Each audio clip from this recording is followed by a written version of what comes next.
I thought it would be fun to rank all of the Project Voltage, a Pokemon X Hatsune Miku collab that showcases what Miku would have been like as a trainer for every single type. Psychic type is pretty simple and generic, and that might partially be due to two reasons. The first is that this was the first design to be showcased. The project needs to establish the look, that this is a Hatsune Miku collab before stretching out the definition of what makes Miku, well, Miku. The second is her partner, Meloetta, also being a normal type Pokemon. With these two ideas in mind, it's no wonder that Miku here, instead of looking like a psychic type trainer, looks more like a normal type trainer. But it is the first of the designs and one that establishes the project idea, so unfortunately, while it is my lowest score, there is a purpose for this, C tier. When looking at trainers that specialize in grass type within the Pokemon universe, they're generally pretty reserved, which is why I like the bold approach of turning Miku into a cheerleader for the grass typing, especially when you look at it from the angle of her partner, Rillaboom, a starter Pokemon who's also known to be pretty outgoing since its beginner stage evolution. Therefore, we have a fun, cheerful Miku that breaks the usual grass type trainer mold. On top of that, since Rillaboom is from the Galar region, it makes even more sense to make her sort of a cheerleader for the many gyms that we see in the specific region, since those gyms mimic that of football, and what I can assume are the many sponsors also adorning her outfit just drives this idea home. I love this design, A tier. One thing that you're going to see is that with the starter Pokemon types is we're going to get starter Pokemon, so it isn't a surprise to see Skeledirge here. One thing that's really neat about this particular design is that it keeps Miku's iconic blue for her hair, but opting to stylize it in a way to make it mimic that of fire spreading out. This is admittedly more apparent when you look at the concept art where she's singing with Skeledirge, who's spitting literal flames that kind of look like her hair.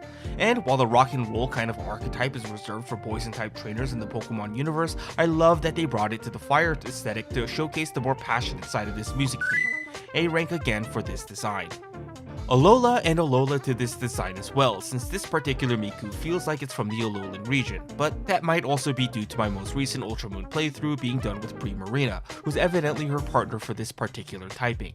It looks like she's sort of a lifeguard in this design, but with diver-like elements to help Pokemon out in the ocean as well. The zipper that also doubles down as a whistle and her utility belt holding that of a heal ball and a potion also reinforces the idea that she's here to help. Her twin tail also coming together at the end to mimic that of Primarina's sort of hair when they're underwater is also a fantastic touch and something that I wish was more prominently featured in the finalized render, but regardless, I think this design ends up being a great representation of the water type as well as her partner Primarina.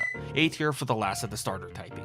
This one might be my most controversial take yet, but I'm a bit confused as to what this design wants to accomplish. On one hand, we know that she's an entertainer using electricity to bedazzle her audience, but why the electric typing to showcase this? Maybe I'm missing something and I most likely am because this feels really inspired, especially her jumpsuit mimicking that of a suit. Perhaps Las Vegas inspired since there are magicians and neon signs everywhere. But regardless, Rotom is a fun choice to represent a magician, doubling down as a ghost type that can transport itself through electric currents, making it a fun Pokemon to do magic tricks with this typing concept art even showing their various failures and Rotom's many uses. But what I like about this particular set of concept thumbnails is that she has a full team, consisting of a lot of electric types, and the Mr. Rhyme whenever she needs to cool down in between practice and shows. B tier design for me. Normal type Miku just doesn't feel like normal type at all, but rather Chatot type instead, her partner Pokemon for this particular typing. And while normally this would be kind of a complaint that I would have, I think this is completely okay. Normal type trainers are usually bland, boring, but the various pops in color to mimic that of Chatot's wings and even the Chatot inspired sunglasses makes the boring normal typing not boring. And that's really thanks to having a fun partner Pokemon to bounce her design off of. On top of this just feels like regular old Miku wearing something else, maybe even casually, as she looks pretty comfortable in her oversized t-shirt and leggings, even being able to dance alongside Chatot in one of the concept arts. Maybe my taste is whack, but I really like the vibes in this one. S tier for me. I gave the electric typing a big question mark, but I think this design might be my biggest question mark yet. She's a techie ice type trainer with Lapras as a partner.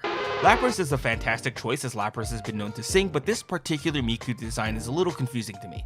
So she's a businesswoman techie that travels on the back of her Lapras, but why? The sharp edges of her design to represent ice typing is interesting, but none of these colors work with Lapras, as well as what I think Miku is as a character, so she just looks overly aggressive due to the spikiness. One thing that I do have to give props for this design is how she kind of also has a horn like Lapras, but I wish there were slightly more rounded out edges before going into her icicle twin tails just to mimic Lapras a bit more, or even just more concept art of her traveling on the back of Lapras to really cement what the artist was going for. C tier for me. S tier. Okay, I should elaborate. This design is really good, and that's particularly due to Miku's partner in this Aurorus being the Pokemon that they chose for this typing. The long flowing sails that it has, as well as it being adorned with gemstones since it's a fossil Pokemon, lends to the princess design really well, since Miku, like Aurorus, is adorned in gemstones, has a long flowing dress like her partner's sail, and the crystal shapes that are on her wrist and hips is fantastic. The subtle colors of the mint green and yellow mimicking that of Aurora Borealis adds to that whimsical and fairy tale type wonder that this theme is trying to provoke is just wonderful. And the fact that she glows when she sings alongside her Pokemon is just that neat cherry on top to a wonderful rock type design. A ragged desert enforcer that helps people in Pokemon as both Miku and Flygon overlook the desert, exploring the many wonderful things that this place has to offer, is such an awesome concept that I think at its core is more Pokemon than any of the other designs. When looking at what Pokemon is, it's trainer and Pokemon working together, the exploration, and most importantly, experiencing life together. And this particular concept art depicts that very well, as Trapinch bites one of her twin tails where she eventually catches it in a great ball, and they travel together as it evolves into Vibrava, and finally a Flygon, who listens to her sing as they travel through the desert night together. And because of this design explores itself into the S tier. As I go through the designs, I'm finding that I really like Kanu's designs the best when I actually go through the concept and design ideas that are put in place. Expressing the flying type Miku as someone who's carefree, representing a sort of freedom that I think the sky can symbolize to people, is wonderful. On top of that, the expressiveness that Kanu puts in each and every one of the other images tells us a lot about what kind of trainer this particular Miku is. And even doing a deep dive into the design, the yellow petal accents and the wind chimes that adorn her cloud scarf are a really neat design choice to showcase the sun and wind respectively, with my favorite being her hair being tied up into the cloud-like buns before flowing off in a gray gradient like we'd see in actual clouds. Electric may not have hit for me, but Kanu's other designs are all S tier for me, including this one. Are we surprised that Jigglypuff is her partner here? No? Okay, good, because we all knew Jigglypuff was going to be Miku's partner as the design started to roll out for each typing. Because, come on, Jigglypuff is iconic for its singing. But what I like about this design is that it takes inspiration from the Gyaru culture, from the long painted nails and the many gadgets and gizmos that adorn her bag. However, the crown jewel for this particular design is that her, quote, bag doubles as a pillow that she uses to sleep whenever Jigglypuff sings, since that tends to be what Jigglypuff does when it sings. It's cute, the design is inspired, and there's a lot of cohesion in this design, and while even though it isn't my favorite, it doesn't feel right putting it below an A tier. When I looked at a lot of people's tier lists for the Miku designs, the bug type Miku was ranked pretty low, and honestly, I get it. It's not that this design is bad, it's just that there are so many bangers that something that uses a ton of earth tones just doesn't stand out as much, even if there's a lot of great design ideas going on. Like for instance, the front of her hair being like an antenna while her twin tails mimics that of her partner Cricketune. Her knee pads looking like joints that you would see on an insect, and her butterfly wings that adorn her choir fit is excellent. But again, this design, unless you really look into it, just doesn't stand out, and it makes me wonder if people's opinions would change if instead of the brown she mimicked more of Cricketoon's color palette instead. Hard to actually rank this one, so I'll go ahead and put it in the great ideas, wish it would stick out more tier, aka B tier. From here on out, it's bangers only, starting with the poison type Miku. There's a lot of colors going on in here, but this all makes sense when you realize that this Miku is a mad scientist. Her jacket is a gizmo that holds oxygen, her shoes can extend up or down depending on what she needs, and her headphone looking thing acting as a gas mask is crazy cool. Now, admittedly, I'm a bit biased towards mad scientist characters because I think they're fun, but if I didn't look at the concept art, I would be confused as to why Toxtricity was her partner here, since she isn't really a singer in this concept, I don't think. But as a poison type that represents music and doubles down as an electric type to power up her gear is a sick choice, especially when you look at her other Pokemon is Alolan Muck, almost justifying the melting elements that she has going on with the explosive colors on her jacket. A tier design for me. We know that Miku is a fictional digital artist where her voice is almost more of an instrument tied to a humanoid figure than it is an actual person. So in order to represent that, but I guess dead for a lack of better words, is to make her a glitch, a program gone bad. That's a no-brainer. However, with her partner being Miss Magius, it's important to keep her design with flow in mind, but to represent glitch, it's almost entirely square elements, an antithesis to the flowy design that she should have. This works by adding clever breaks throughout the middle portion of her design while keeping the overall structure kind of wispy, especially in her hair and sleeves that cover her arms. But really, it's the final render of her character that I think really makes this ghost type work for me, since the pose mimicking her partner Miss Magius adds to the ghost type feel, with her hair being visible through the glitch in her legs. A-tier design once again.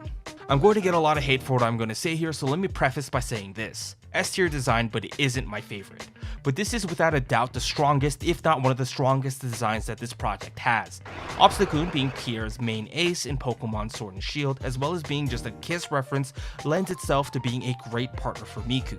The grayscale color scheme that she has going on here works super well with Obstagoon's color scheme, and the subtle bits of green here only lends to accent the grayscale tone.